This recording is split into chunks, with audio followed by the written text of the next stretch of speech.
Değerli izləyicilər, videonu bəyənib kanala abunə olun ki, hər kəs son xəbərlərdən anında məlumatlansın.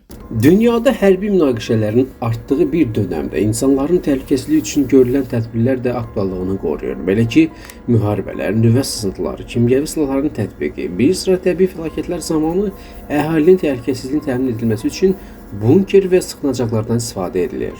Bu kimi bunkerlərdən biri Sovet illərində Bakının Qaradağ rayonunda Ələt qəsəbəsi yaxınlığında inşa edilib. Hazırda baxımsız və nəzarətsiz qalan bunkerlərdən Fotostok platforması fotoreportaj hazırlayıb. Reportajda qeyd edilib ki, bunkerdən içəriyə daxil olduqda burada uzun dəhliz görünür. Onun sonu isə müxtəlif qaranlıq otaqlara açılır. Otaqlar arasında keçidlər mövcuddur. Bunkeri gəzdikcə burada müxtəlif səslər eşidilir.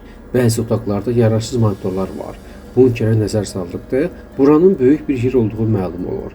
Belə ki, istifadə müddətində təxminən 300-400 nəfərin yaşaması üçün şəraitə malikdir.